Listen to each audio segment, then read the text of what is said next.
Hello दोस्तों, cloud computing with ACD के इस वीडियो में आपका स्वागत है। मेरा नाम है अमर और आज के वीडियो में हम लोग पाइथन के इंटीजर लिटरल्स के बारे में डिस्कस करने वाले हैं।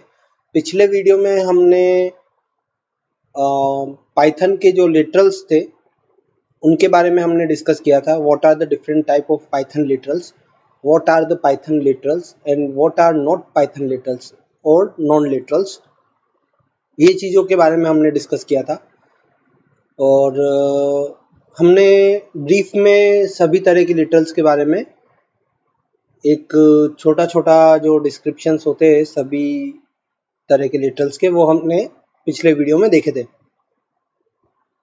आज के वीडियो में हम लोग इंटीजर लिटरल्स के बारे में डिस्कस करने वाले हैं, डिटेल में डिस्कस करने वाले हैं।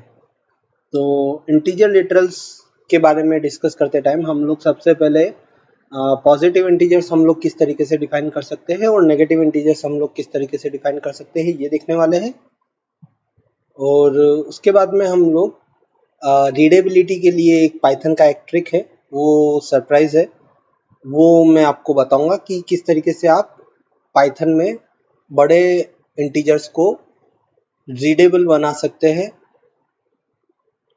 उसके बाद में हम लोग ऑक्टल और हेक्साडेसिमल नंबर सिस्टम्स के बारे में डिस्कस करेंगे। तो शुरू करते हैं। आइडल ओपन करेंगे हम लोग और क्योंकि ये कॉन्सेप्ट वाला वीडियो है, इसमें कुछ हमें प्रोग्राम बनाने की ज़रूरत नहीं है, तो हम पाइथन का जो शेल है उसी पर हम लोग प्रैक्टिस करेंगे। तो शुरू करते हैं। सबसे पहले पॉजिटिव नंबर को हम किस तरीके से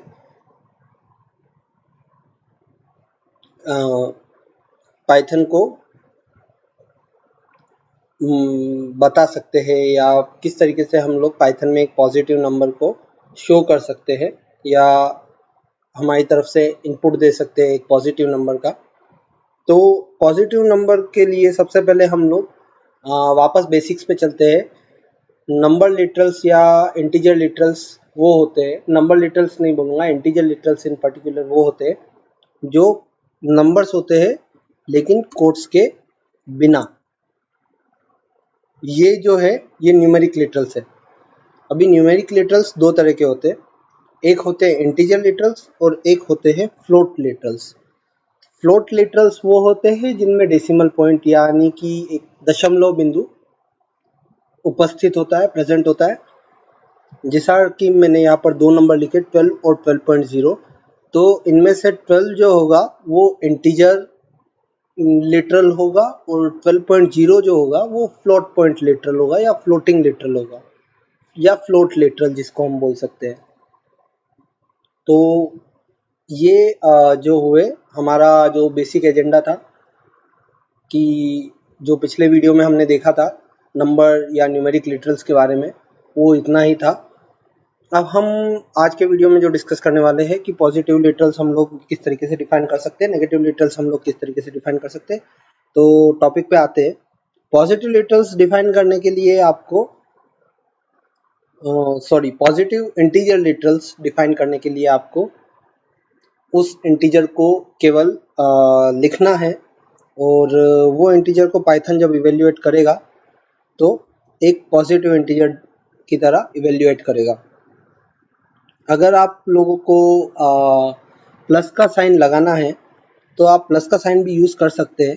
पाइथन के लिए 234 और प्लस 234 दोनों सेम है अनटिल एंड अनलेस प्लस 234 के पहले कोई नंबर नहीं हो। जैसा कि अगर मैंने यहाँ 100 लिख करके 100 लिख के प्लस 234 लिख दिया तो ये 334 हो जाएगा, क्योंकि पाइथन दोनों नंबर्स को कैलकुलेट कर लेगा प्लस के साइन के साथ में। तो वो हमें नहीं करना है, ये बेसिक सी मिस्टेक है जो हमें ध्यान रखनी है। 234 और प्लस 234 के बीच में हमने कंपैरिजन किया था। Sorry, 234 equal plus 234। Double equal का साइन कंपैरिजन के लिए होता है। इसके बारे में डिटेल से डिस्कस करेंगे जब हम लोग कंपैरिजन ऑपरेटर्स के बारे में डिस्कस करेंगे। फिलहाल के लिए आपकी बेसिक अंडरस्टैंडिंग के लिए मैं पाइथन से पूछ रहा हूँ कि क्या 234 और प्लस 234 इक्वल है, तो पाइथन मुझे ट्रू रिस्पॉन्ड कर रहा है कि हाँ, ये जो स्टेटमेंट आपने लिखा है कि 234 और प्लस 234 इक्वल होते हैं, ये सही है। लेकिन अगर मैं एक नेगेटिव इंटीजर लिटरल अगर मुझे डिफाइन करना हो, तो मैं किस तरीके से डिफाइन करूँगा? मैं माइनस उस नेगेटिव इंटीजर के पहले लगाऊंगा। जिस तरीके से हम लोग नंबर लाइन पर पॉजिटिव इंटीजर्स और नेगेटिव इंटीजर्स को डिफाइन करते हैं, ठीक उसी तरीके से हम लोग पाइथन में पॉजिटिव इंटीजर लिटरल्स और नेगेटिव इंटीजर लिटरल्स को डिफाइन करते हैं। -234 की वैल्यू -234 होगी, -234 0 से 234 यानी कि 234 कम इसकी वैल्यू होगी। कंफर्म करना चाहते हैं कि 234 क्या 234 और -234 इक्वल होते हैं, तो -234 हम लोग पाइथन से पूछते हैं। अगर सही हुआ तो पाइथन बोलेगा ट्रू, गलत हुआ तो पाइथन बोलेगा फॉल्स। तो हमने चेक किया और पाइथन ने कहा कि ये फॉल्स है, ये गलत स्टेटमेंट है। 234 और -234 इक्वल नहीं होते हैं। तो ये एक तरीका है जिससे मैं आपको समझाने की कोशिश कर रहा हूँ कि पॉजिटिव इंटीजर लिटरल्स और नेगेटिव इंटीजर लिटरल्स का डिफरेंस क्या होता है और आप किस तरीके से उन्हें डिफाइन कर सकते हैं पाइथन में, या उन्हें किस तरीके से आप उन्हें यूज़ कर सकते हैं।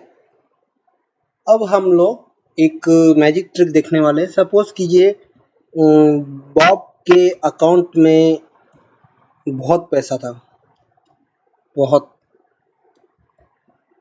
गिनने को भी नहीं आएगा इतना पैसा।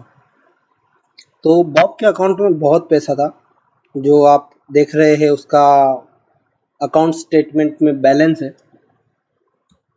तो यहाँ पर आपको एक इनवैलिड टोकन आया, ओके फाइन, नंबर चेंज करते हैं। वो इनवैलिड टोकन क्यों आया मैं आपको 2 मिनट में बताऊंगा। 78654 सॉरी 543 ओके।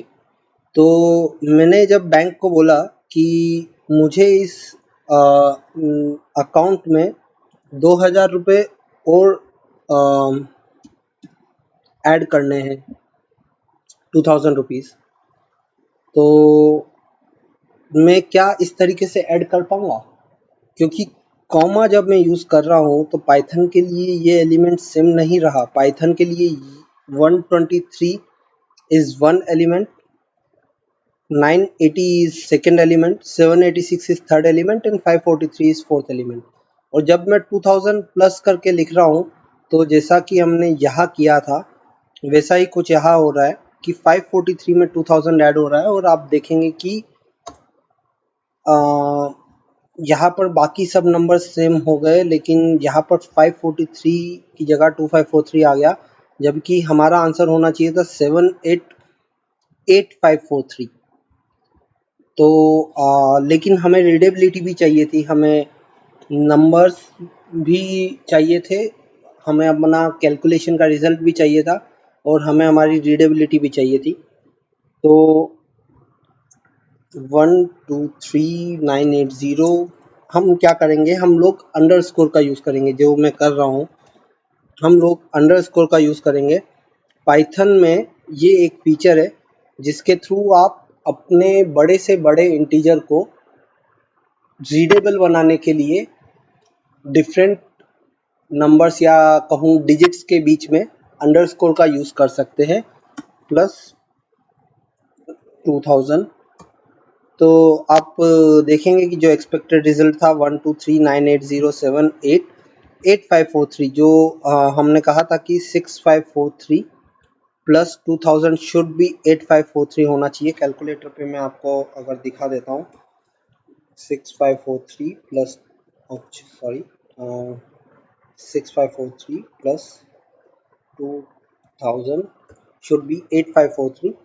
और यहाँ पर जो एरर आ रहा था वो अभी यहाँ पर नहीं है, यहाँ पर 8543 जो हमें एक्सपेक्टेड था आंसर, वो रिज़ल्ट आया है। तो जो छोटी सी ट्रिक मैं आपको बताने वाला था वो यही है कि किसी भी नंबर को आप अंडरस्कोर से आप अपने रीडेबिलिटी के हिसाब से चेंज कर सकते हो। ओके, तो आप 1_2_, 3_4, 4_5 लिखेंगे तो भी पाइथन उसे 12,345 रीड करेगा, अनटिल एंड अनलेस आपने उसको स्ट्रिंग में नहीं लिखा हो। आप जब इसे डबल कोट्स या सिंगल कोट्स के अंदर आप अगर इसे पुट करते हैं तो पाइथन समझेगा कि ये एक स्ट्रिंग है, और स्ट्रिंग के अंदर जो नंबर्स होते हैं उनका वैल्यू एक कैरेक्टर के बराबर होता है, ना कि एक इंटीजर की तरह पाइथन उन्हें ट्रीट करता है। पाइथन इन्हें एक कैरेक्टर की तरह ट्रीट करता है। तो ये हुआ आपका बेसिक सा फंडा। अगर इस ट्रिक पर आपको कुछ क्वेरी हो, कुछ डाउट हो, तो आप कमेंट्स के जरिए फिर से पूछ सकते हैं। अब हम लोग आते हैं आज के सबसे इंटरेस्टिंग टॉपिक पे, जो कि है ऑक्टल नंबर सिस्टम और हेक्साडेसिमल नंबर सिस्टम। जो दोनों नंबर सिस्टम्स है, इन दोनों नंबर सिस्टम्स के बारे में हम लोग डिस्कस करते हैं अभी। तो शुरू करते हैं। ओके, तो एक्सेल ओपन करते हैं। सबसे पहले हम ये समझने की कोशिश करते हैं कि ऑक्टल नंबर सिस्टम और हेक्साडेसिमल नंबर सिस्टम्स वाकई में होते क्या है। तो नंबर सिस्टम्स हम लोग यहाँ लिखते हैं, जो हम लोग डिस्कस करने वाले हैं। बाइनरी हम लोग डिस्कस नहीं करने वाले हैं आज। हेक्साडेसिमल, ओके,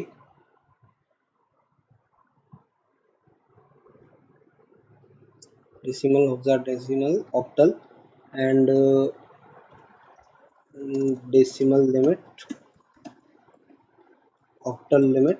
अभी 2 मिनट में आपको समझ में आने वाला है कि हम लोग क्या कर रहे हैं और क्यों कर रहे हैं। हेक्साडेसिमल लिमिट,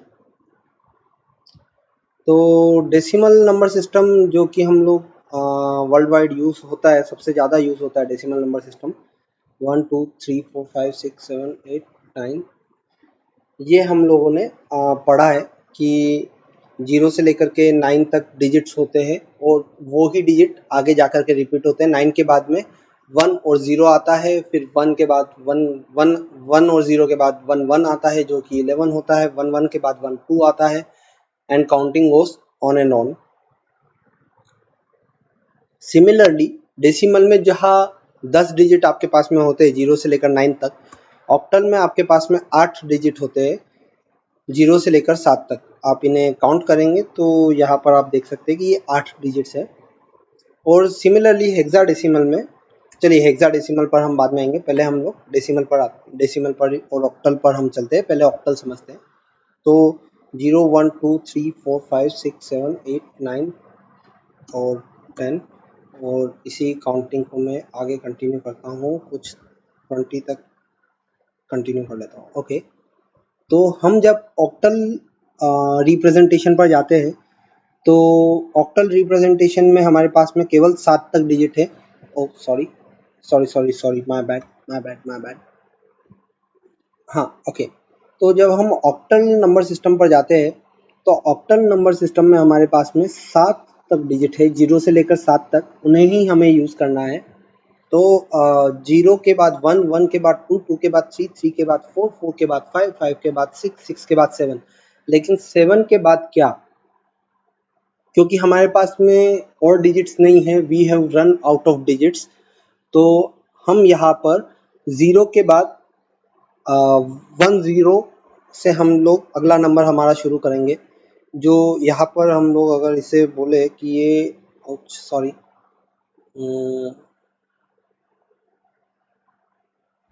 अगर मैं यहाँ पर लिखूँ कि ये 0 नहीं, ये 00 है।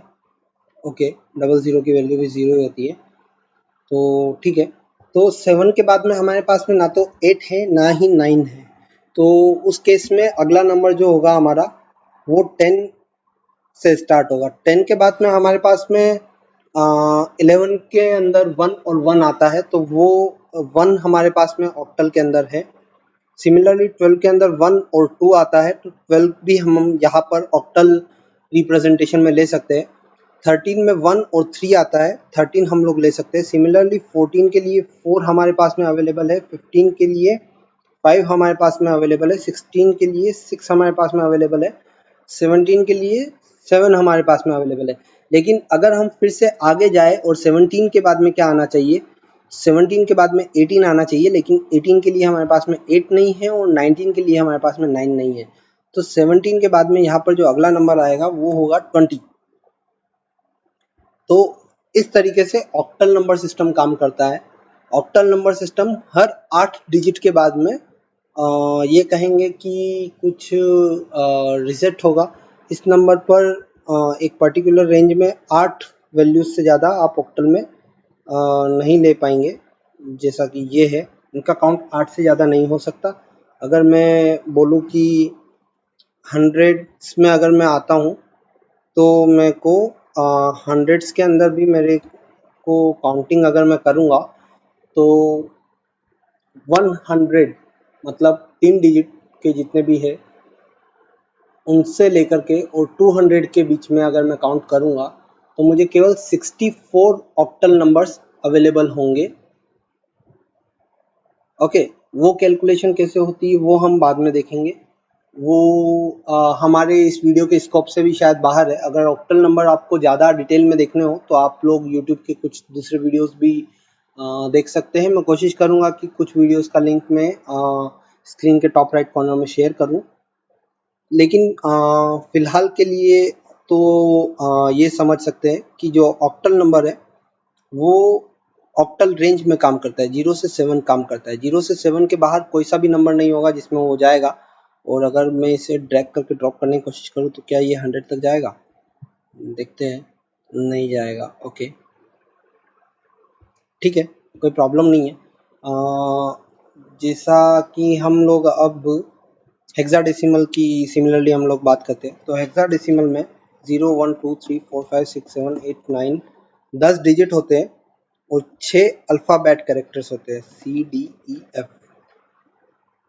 हेक्साडेसिमल नंबर्स को आपने सबसे ज़्यादा देखा होगा कलर कोड्स में, क्योंकि आप अगर कभी भी कलर कोड करने जाएंगे, जैसा कि मैं यहीं पर दिखा देता हूँ, मोर कलर्स में मैं क्लिक करूँगा, कस्टम में मैं जाऊँगा तो यहाँ पर ये आप देखेंगे हर एक कलर का एक हेक्सा कोड होता है। तो हेक्सा कोड के अंदर आप देख रहे हैं कि ये FFF है, जबकि ये 000 FFF भी मैं लिख सकता हूँ यहाँ पर। तो आप जिस भी तरीके से आप लोग यहाँ पर कलर चेंज करते जाएंगे उसी तरीके से यहाँ पर हेक्साकोनल हेक्सा कोड जो है वो भी चेंज होता जाएगा। तो आप लोगों को हेक्सा कोड में 0 से लेकर के 9 तक का जो काउंटिंग है उसके साथ साथ A से लेकर F तक के अल्फ़ाबेट्स भी आपको मिलेंगे। और पाइथन में इसको किस तरीके से लिखना है वो हम कुछ ही देर में डिस्कस करेंगे। पहले हम लोग ये डिस्कस कर लेते हैं कि हेक्साडेसिमल जो नंबर्स होते हैं वो क्या होते हैं। तो सपोज करेंगे फिर से वो ही डेसिमल की तरह हम लोग लिखने चालू करेंगे और 9 तक मेरे पास में डेसिमल्स थे, 9 तक मेरे पास में हेक्साडेसिमल्स भी थे। इसके बाद में क्या होगा, 9 जब मेरे पास में ख़त्म हो गया तो भी हमारे पास में जो हेक्साडेसिमल्स है वो हम लिखेंगे। F तक हमारे पास में हेक्साडेसिमल्स है और इसके बाद ही हमारी जो है रीइटरेशन शुरू होगी। तो रीइटरेशन जो हमारी शुरू होगी वो वापस शुरू होगी, क्योंकि ये 0 था तो 0 के बाद में अगला नंबर 10 होता है। जैसा कि यहाँ जिस तरीके से 09 के बाद में 10 आता है और उसके बाद में 1 से जो आगे की काउंटिंग है वो शुरू होती है, उसी तरीके से हेक्साडेसिमल में 0F तक के बाद में 10 से काउंटिंग चालू होगी। 10 11 12 13 14 15 16 17 18 19 20 20 नहीं आएगा, 19 के बाद में हमारा 1A 1B 1C 1D 1E 1F then हमारा 20 आएगा। तो ये जो आप यहाँ देख रहे हैं और मैं इसे भी एक बार ट्रैक करता हूँ, 22 23 24 25 26 27 28 29 30 31 32 और यहाँ पर नंबर्स लिखेंगे तो 21 22 23 24 25 26 27 8 हमारे पास में नहीं है तो 27 के बाद में हम लोग 30 पे स्किप कर जाएंगे, क्योंकि 9 भी हमारे पास में नहीं है। तो 28 और 29 हम लोग ऑक्टल नंबर सिस्टम में यूज़ नहीं कर सकते। 30, 31, 32, 33, 34, 35, 36, 37, 38 हम लोग यूज़ नहीं कर सकते। 39 हम लोग यूज़ नहीं कर सकते। 40 तो इस तरीके से आप लोग देख सकते हैं कि एक डेसिमल नंबर का वैल्यू ऑक्टल में क्या होता है और हेक्साडेसिमल में क्या होता है। जैसा कि डेसिमल नंबर 15 का वैल्यू ऑक्टल नंबर 17 और हेक्साडेसिमल नंबर f के इक्वल होता है। तो ये हमारे पास में एक बेस हमारा क्लियर हो चुका है। तो हम लोग वापस आइडल पे स्विच करते हैं और हम लोग देखेंगे कि मैं एक ऑक्टल नंबर को हम लोग किस तरीके से लिखेंगे। तो सपोज कीजिए हम लोग एक ऑक्टल नंबर लेते हैं। सपोज कीजिए हम लोग ऑक्टल नंबर 32 हमें डिफाइन करना है। ऑक्टल नंबर 32 डिफाइन करने के लिए हमें पाइथन को पहले बताना होगा कि वो एक ऑक्टल नंबर है, ना कि एक डेसिमल नंबर। अगर मैं डायरेक्ट 32 लिखूंगा तो पाइथन उसे एक डेसिमल नंबर की तरह ट्रीट करेगा। अगर मैं डायरेक्ट 32 लिखूंगा तो पाइथन उसकी वैल्यू 32 बताएगा, जबकि मेरा ऑक्टल नंबर 32 का वैल्यू 26 होना चाहिए। ऑक्टल नंबर 32 का डेसिमल वैल्यू 26 होना चाहिए। पाइथन आपको जो भी वैल्यू रिटर्न कर रहा है वो वैल्यू डेसिमल वैल्यू है। एक मिनट, पाइथन आपको जो भी वैल्यू रिटर्न कर रहा है वो वैल्यू डेसिमल वैल्यू है। ये जो 32 आपको लिखा हुआ आ रहा है ये डेसिमल वैल्यू है। तो क्या किया जाए कि पाइथन को पता चले कि हम जो 32 उससे देना चाह रहे हैं इवेल्युएट करने के लिए वो डेसिमल नंबर नहीं है, वो ऑक्टल नंबर है। उसको रिप्रेजेंट करने के लिए हमें 0 ओ का यूज करना पड़ेगा। ओ स्मॉल, ओके, 0 स्मॉल ओ 32 अगर मैं लिखता हूँ तो इसका मतलब होता है कि एक ऑक्टल नंबर 32 मैं पाइथन को पास कर रहा हूँ। अभी क्वेश्चन ये आता है कि जब हमने बात की थी कि स्ट्रिंग या जो अल्फ़ाबेट कैरेक्टर्स है, जो लिटरल्स के लिए हम लोग बात कर रहे थे कि अल्फ़ाबेट कैरेक्टर्स को कोड्स के अंदर होना चाहिए, बाहर नहीं होना चाहिए। वो यहाँ पर एक्सेप्शनल केस है। 0 ओ और 0 एक्स, ये दोनों केसेस में पाइथन आगे का जो नंबर आप लिखते हैं उसे एक ऑक्टल नंबर और हेक्साडेसिमल नंबर समझ करके उसे उसी तरीके से ट्रीट करने की कोशिश करता है। तो जब मैं उसे 0O32 जब मैं पाइथन को पास कर रहा हूँ तो देखते हैं पाइथन इसका डेसिमल वैल्यू क्या रिटर्न करता है। 26 हम लोग अपने एक्सेल शीट में जाकर के मैच करने की कोशिश करते हैं। ऑक्टल वैल्यू 32 जब मैंने पाइथन को पास किया तो 26 मुझे डेसिमल वैल्यू पाइथन ने दिया। सिमिलरली अगर मैं 1D हेक्साडेसिमल वैल्यू पास करना चाहता हूँ तो मुझे 0x1D पाइथन को पास करना पड़ेगा। इससे पाइथन को ये पता चलेगा कि मैं उसे एक हेक्साडेसिमल नंबर पास करना चाहता हूँ जिसका वैल्यू 1D है हेक्साडेसिमल नंबर सिस्टम में। उसका डेसिमल वैल्यू पाइथन क्या देता है देखते हैं। 29 हमें डेसिमल वैल्यू मिला है। वापस इधर क्लिक करके देखते हैं तो 1D का जो डेसिमल वैल्यू हमने काउंट किया था 29 वही है। सिमिलरली अगर मैं क्रॉस चेक करने के लिए ऑक्टल नंबर 35 का भी हम लोग अगर डेसिमल वैल्यू काउंट करेंगे तो 29 आएगा। तो ये हुआ किस तरीके से आप लोग पाइथन को हेक्साडेसिमल और ऑक्टल नंबर्स आप दे सकते हो। अगर मैं यहाँ पर सपोज कीजिए कि I want to full Python and I press 89, क्योंकि मुझे मालूम है ऑक्टल नंबर में 89 है ही नहीं ऑक्टल नंबर की रेंज में। तो पाइथन क्या करता है देखते हैं। सिंटैक्स एरर इनवैलिड टोकन, इसका मतलब क्या है। इसका मतलब ये है कि पाइथन को जब हमने 0O दे करके और आगे 89 दे करके भेजा है तो पाइथन यही एक्सपेक्ट करता है कि 0O के बाद में हम लोग जो भी नंबर लिख रहे हैं वो ऑक्टल रेंज में हो, 0 से लेकर के 7 के बीच के ही सारे डिजिट्स हो, उसके अलावा अलग डिजिट्स नहीं हो। तो हमने 8 और 9 जब पाइथन को पास किया तो पाइथन इज लाइक कि ये गलत है। 8 और 9 जो है वो ऑक्टल नंबर्स में नहीं आते हैं, इसलिए आपने हो सकता है नंबर सही लिखे हो लेकिन 0O जो आपने लगाया है वो गलत है, क्योंकि आप जो नंबर सिस्टम आप यूज़ कर रहे हो 0O का मतलब आप ऑक्टल नंबर सिस्टम यूज़ कर रहे हो और जो वैल्यू आप पास कर रहे हो 89 वो वैल्यू इस नंबर सिस्टम की नहीं है, तो नंबर सिस्टम गलत है। ऐसा पाइथन ट्रीट करता है इसको। ये भी हो सकता था कि पाइथन 89 को इनवैलिड वैल्यू दे सकता था, लेकिन 89 एक इनवैलिड वैल्यू नहीं है। इनवैलिड वैल्यू वो उस नंबर सिस्टम के लिए है जो नंबर सिस्टम हम यूज कर रहे हैं। ऑक्टल नंबर सिस्टम के लिए 89 एक इनवैलिड वैल्यू है। और सिमिलरली अगर हम लोग स्मॉल डी दे करके देखते हैं कैपिटल डी की जगह कि पाइथन काम करता है या नहीं करता, तो वहाँ पर पाइथन फाइन है। हेक्साडेसिमल्स के अंदर हम लोग कैपिटल लेटर्स की जगह स्मॉल लेटर्स भी पाइथन को पास कर सकते हैं। जो वैल्यू है वो सेम रहेगी, उसमें कोई डिफरेंस नहीं आएगा। अगर हमें नेगेटिव हेक्साडेसिमल नंबर देना है तो -0x1d, तो माइनस का 29 हमें पाइथन से मिलेगा। सिमिलरली नेगेटिव ऑक्टल नंबर के लिए हम लोगों को फिर से हम लोगों का इनवैलिड सिंटेक्स आ गया क्योंकि मैंने 29 लिख दिया था वहाँ पे। तो नेगेटिव ऑक्टल नंबर्स के लिए भी हम लोगों को सिमिलरली 0 से पहले ही, 0 ओ से पहले ही, यानी कि हम जो नंबर सिस्टम यूज़ कर रहे हैं उससे पहले ही हमें नेगेटिव साइन देना होगा। तो ये आज के पूरे वीडियो का मैं कहूँगा कि समरी है कि जो सबसे पहले इंटीजर के जो पॉजिटिव नंबर्स होते हैं हमें बिना प्लस साइन के और प्लस साइन दोनों तरह से हम लोग लिख सकते हैं। नेगेटिव इंटीजर्स को हम लोग नेगेटिव साइन के बाद जो इंटीजर हम लोग लिखेंगे उससे पाइथन नेगेटिव इंटीजर्स की तरह ट्रीट करेगा।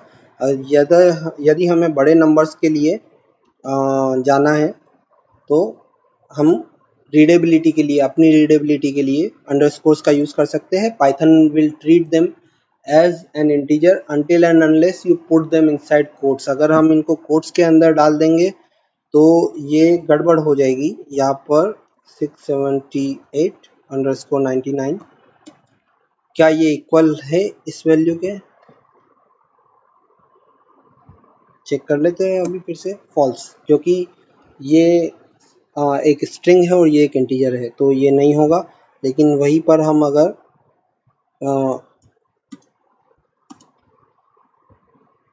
इसको कॉपी करके और पेस्ट करता हूँ मैं यहाँ पे, तो ये ट्रू आएगा। तो ये हमने अंडरस्कोर्स के बारे में समझा। और उसके बाद में हम लोगों ने नंबर सिस्टम्स देखे, ऑक्टल और हेक्साडेसिमल क्या होते हैं, किस तरीके से काम करते हैं, उनमें हम लोग किस तरीके से नेगेटिव इंटीजर्स इंट्रोड्यूस कर सकते हैं। तो आज के वीडियो के लिए इतना ही। अच्छा, एक डाउट जो था, जो ऊपर ही रह गया था, ये जो सिंटैक्स एरर इनवैलिड टोकन जो आया था, इस इनवैलिड टोकन का कारण ये 0 है। एक बार इसको कॉपी करते हैं, मैं समझा देता हूँ ये भी एक बार। इसको भी ट्राई करके देखते हैं। 98 और 098 में कोई डिफरेंस नहीं है, लेकिन हम लोग इसे जिस तरीके से हम लोग सोच रहे थे कि हम लोग यहाँ पर एक सेपरेटर का यूज़ कर रहे थे, लेकिन ये सेपरेटर पाइथन में इंटीजर्स या बड़े इंटीजर्स को सेपरेट करने के लिए यूज़ नहीं किया जाता है। ये इन दोनों इंटीजर्स को 123 और 098 को अलग अलग इंटीजर्स में डिवाइड कर देता है कि 098 will be one different integer and 123 will be one different integer, and what we wanted was to use them together like this, right? तो जब हमने कॉमा का यूज़ किया तो पाइथन ने इन्हें अलग अलग एंटिटी समझा, और जब पाइथन ने इन्हें अलग अलग एंटिटी समझ करके एवेल्यूएट करना चालू किया तो जो सेकेंड एंटिटी थी हमारी 098, वो एक इनवैलिड टोकन बनी। क्यों बनी? क्योंकि 98 जो है और 098 है, वो दोनों जो है वो सेम वैल्यू है, बट किसी भी वैल्यू के प्रीसीडिंग में हम लोग अगर 0 लगाएंगे, किसी भी इंटीजर की प्रीसीडिंग में हम लोग अगर 0 लगाते हैं तो पाइथन उसे इनवैलिड मानता है, क्योंकि वहाँ 0 लगाने की ज़रूरत नहीं है। तो इसीलिए हम लोगों को ऊपर एरर आ रहा था कि हम लोग अलग अलग इंटीजर्स, यहाँ पर हम लोग पाइथन इन्हें अलग अलग इंटीजर्स की तरह ट्रीट करने वाला था, 4 डिफरेंट इंटीजर्स की तरह, ना कि एक बड़े सिंगल इंटीजर की तरह। तो इसलिए इसने पहला इंटीजर जब चेक किया तो 123 उसने इवेल्यूएट कर दिया। लेकिन जैसे ही वो दूसरे इंटीजर पर गया 098 पर, तो वहाँ उसने एरर दिया, क्योंकि 098 में जो प्रीसीडिंग 0 लग रहा है उसकी कोई ज़रूरत नहीं है और वो एक वैलिड टोकन पाइथन नहीं मानता उसे। तो आज के वीडियो के लिए इतना ही। आप को अगर वीडियो पसंद आया हो तो वीडियो को लाइक कर सकते हैं। अपने सुझाव या अपनी क्वेरीज, अपने डाउट्स आप हमें कमेंट्स के जरिए पूछ सकते हैं और चैनल को सब्सक्राइब कीजिए। अगर आपको और भी वीडियोस की जानकारी चाहिए तो बेल बटन को पुश कीजिए और अगर वीडियो पसंद आया हो तो अपने दोस्तों के साथ में शेयर कीजिए। तो अगले वीडियो में हम लोग फ्लोट लिटरल्स के साथ में फिर से मिलेंगे। फ्लोट लिटरल्स के बारे में हम लोग अगले वीडियो में डिस्कस करेंगे। तब तक के लिए नमस्कार।